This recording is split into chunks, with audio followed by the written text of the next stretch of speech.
नमस्कार दोस्तों, धर्म कर्म पूजा पाठ चैनल में आप सभी का स्वागत है। दोस्तों, आज हम बात करने वाले हैं मिथुन राशि के वार्षिक राशिफल के बारे में। वर्ष 2023 मिथुन राशि के जातकों के लिए किस प्रकार के शुभ और अशुभ परिणाम लेकर आ रहा है। चाहे वह आपके जीवन का कोई भी क्षेत्र हो, आपका करियर हो, नौकरी, व्यवसाय, आपकी धन की स्थिति, आपका जोखिम, आपकी आर्थिक स्थिति, आपकी शैक्षिक स्थिति और शिक्षा का हिसाब किताब हो, आपकी प्रेम जीवन के संबंध में जानकारी हो अथवा आपके वैवाहिक जीवन में आने वाले विभिन्न प्रकार के उतार चढ़ाव के बारे में जानकारी हो, आप सभी कुछ इस मिथुन राशिफल 2023 में प्राप्त कर सकते हैं। इसके अतिरिक्त आपको किन क्षेत्रों में ज्यादा ध्यान देने की आवश्यकता रहेगी और आपका स्वास्थ्य विशेष रूप से कैसा रहेगा। क्या इस वर्ष आप कोई संपत्ति या वाहन खरीद पाएंगे अथवा नहीं,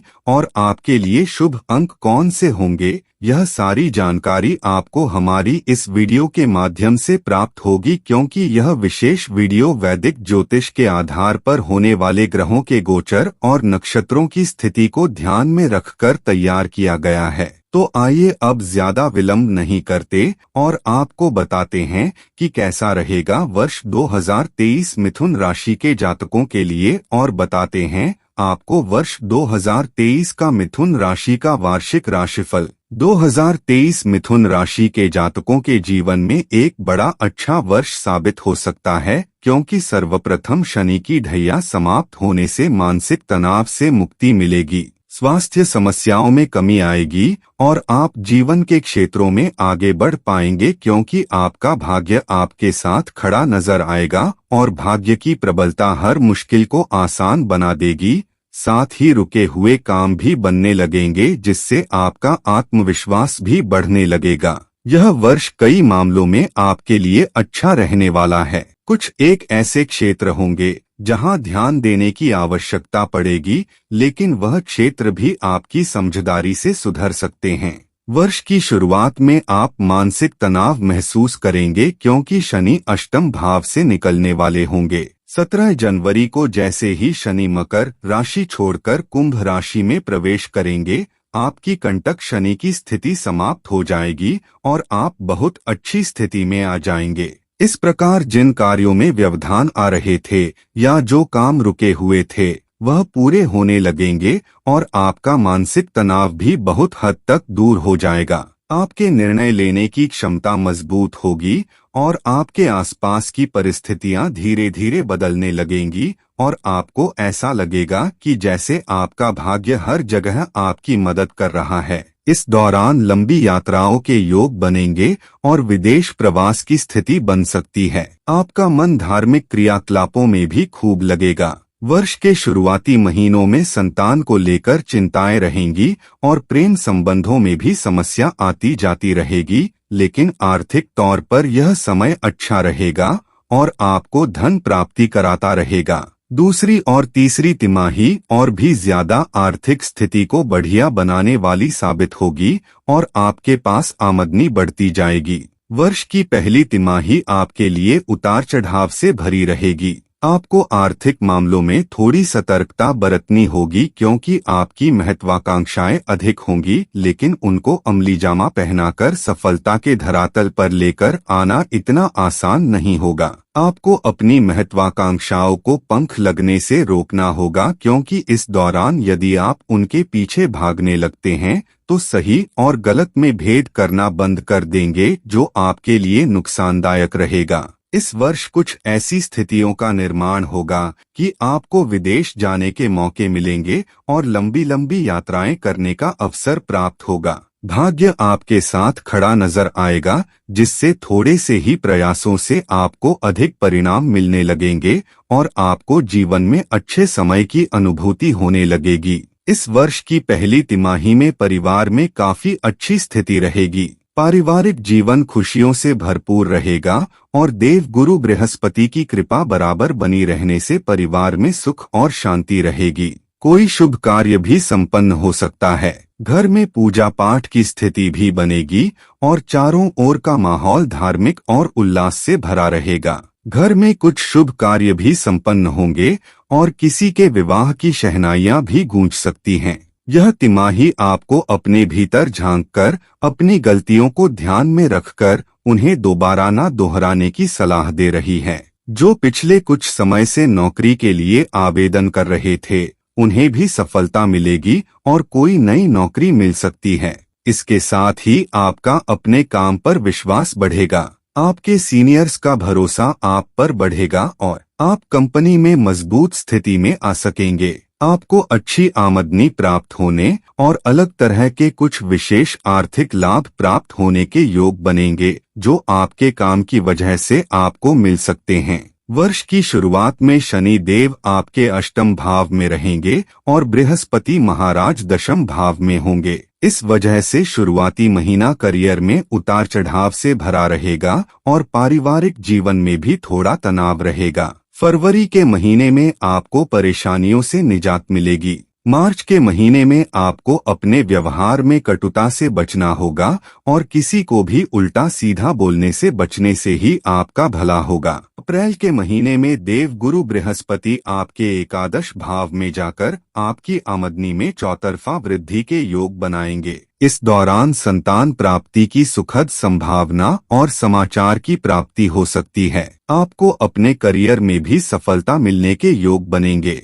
इसी समय में आपकी तनख्वाह में वृद्धि के भी संकेत मिल रहे हैं। मई के महीने में पारिवारिक तनाव बढ़ सकता है। जमीन जायदाद के मामलों में आपको कुछ परेशानी महसूस होगी और उसकी वजह से किसी से कुछ झगड़ा हो सकता है, लेकिन कोर्ट कचहरी के मामलों में सफलता मिलेगी और आपको उनसे फायदा होगा। जून का महीना अच्छा व्यतीत होगा। आपको अपने कामों में सफलता मिलेगी और आपका आत्मविश्वास बढ़ेगा। जुलाई का महीना आर्थिक स्थिति में बढ़ोतरी प्रदान करेगा। अगस्त के महीने में आप अपने विरोधियों पर भारी रहेंगे और खर्चों में थोड़ी बढ़ोतरी महसूस करेंगे। इसके बाद आने वाला सितंबर का महीना कई मामलों में राहत की खबर लेकर आएगा और आप जीवन के कई क्षेत्रों में आगे बढ़ेंगे। इस दौरान आपके मित्र भी आपकी सहायता करते नजर आएंगे। अक्टूबर का महीना आपके लिए बहुत बढ़िया रहेगा, क्योंकि इस दौरान आप कोई बड़ी गाड़ी या अपना घर खरीद सकते हैं।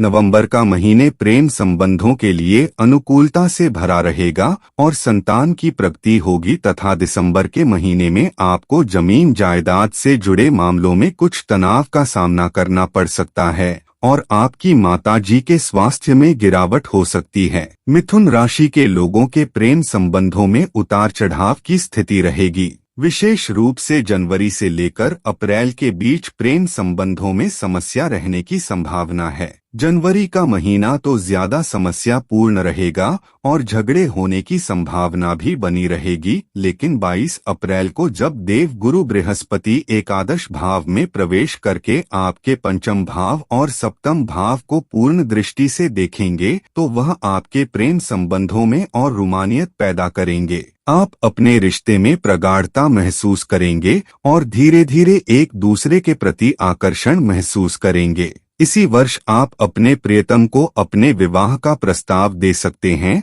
और संभव है कि सफलता मिल जाए और इसी वर्ष आपका प्रेम परिपक्व हो जाए और आप शादी के बंधन में भी बंध सकते हैं। इस वर्ष मिथुन राशि के विद्यार्थियों के लिए यह वर्ष कई मायनों में बढ़िया रहने वाला है। हालांकि वर्ष की शुरुआत थोड़ी कमजोर रहेगी, क्योंकि पंचम भाव में केतु महाराज रहेंगे और शनि महाराज अष्टम भाव में विराजमान रहेंगे तथा एकादश भाव से राहु महाराज का प्रभाव भी पंचम भाव पर दिखेगा, जिससे शिक्षा के लिए आपको कुछ चुनौतियों का सामना करना पड़ेगा और यह स्थिति अक्टूबर तक रहेगी, क्योंकि अक्टूबर में जाकर ही राहु केतु राशि परिवर्तन करेंगे। लेकिन इसी बीच देव गुरु बृहस्पति 22 अप्रैल को एकादश भाव में जाकर आपके तीसरे, पांचवें और सातवें भाव को देखेंगे।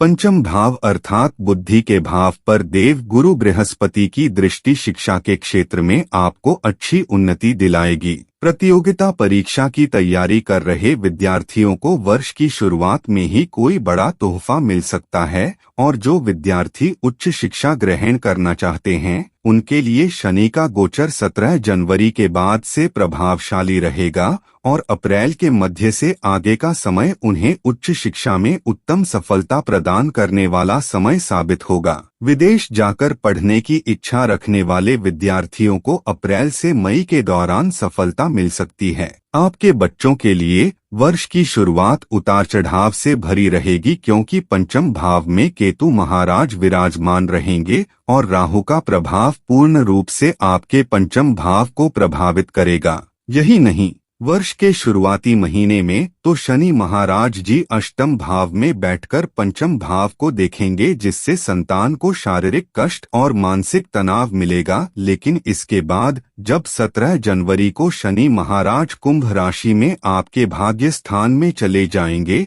तो इन समस्याओं में कुछ कमी आएगी और 22 अप्रैल से जब बृहस्पति का गोचर आपके एकादश भाव में होगा और वहां से वह आपके पंचम भाव को पूर्ण दृष्टि से देखेंगे तो यह समय आपकी संतान के लिए पूर्ण रूप से आनंददायक साबित होगा। यदि आप संतान प्राप्ति की इच्छा रखते हैं तो यह समय अवधि आपकी इच्छा को पूरी कर सकती है। यदि आप पहले से ही संतान प्राप्त कर चुके हैं तो यह अवधि आपकी संतान को तरक्की दिलाएगी, उनका पढ़ने में मन लगेगा और विवाह योग्य संतान का विवाह हो सकता है। स्वास्थ्य के दृष्टिकोण से देखें तो वर्ष की शुरुआत कुछ दुर्घटना होने अथवा शल्य चिकित्सा होने के भी योग बनेंगे, इसलिए आपको सावधान रहना चाहिए। राहु के 30 अक्टूबर को दशम भाव में आने और केतु के चौथे भाव में जाने से किसी तरह का मौसमी संक्रमण परेशान कर सकता है। प्रतिदिन अपने घर के भोजन से पहली रोटी गौ माता के लिए निकालें। प्रत्येक बुधवार को गौ माता को हरा पालक, हरा चारा अथवा हरी सब्जियां खिलाएं अथवा साबुत मूंग खिलाएं। भगवान विष्णु जी को समर्पित श्री विष्णु सहस्त्रनाम स्तोत्र का पाठ करना भी आपके लिए लाभदायक रहेगा। बुधवार का व्रत करना आपको निरोगी बनाएगा और व्यापार में उन्नति प्रदान करेगा। आपको उत्तम गुणवत्ता वाला पन्ना रत्न धारण करना बहुत लाभदायक रहेगा।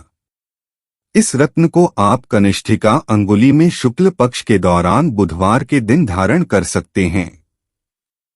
मिथुन राशि का स्वामी ग्रह बुध है और मिथुन राशि के जातकों का भाग्यशाली अंक 3 और 6 माना जाता है। ज्योतिष के अनुसार वर्ष 2023 का कुल योग अंक 7 होगा। इस प्रकार यह वर्ष मिथुन राशि के जातकों के लिए मध्यम से थोड़ा बेहतर साल साबित हो सकता है और आपके लिए कई बार फायदे के योग भी बनाएगा। आपके लिए कई चुनौतियां तो उपस्थित रहेंगी, लेकिन वे चुनौतियां आपके अपने कारणों से नहीं अपितु स्वयं ही प्रकट होंगी। लेकिन आप अपनी बुद्धिमानी और वाक्चातुर्यता के बल पर अपनी परिस्थितियों से पार पा लेंगे और इस कारण आप उन परिस्थितियों से बाहर निकलने में कामयाब हो सकते हैं।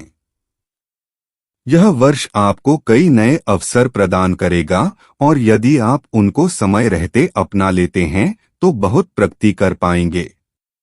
मिथुन राशि के जातकों के लिए हमने वर्ष के राशिफल को साझा किया है। आशा है आप लोगों को पसंद आया होगा। दोस्तों, आप सभी ने मुझे बड़े प्रेम से सुना, उसके लिए आप सभी का धन्यवाद। दोस्तों, चैनल को सब्सक्राइब कर लें और बेल आइकन दबाना बिल्कुल ना भूलें। मिलते हैं अगली किसी वीडियो में, तब तक के लिए हर हर महादेव, जय श्री श्याम।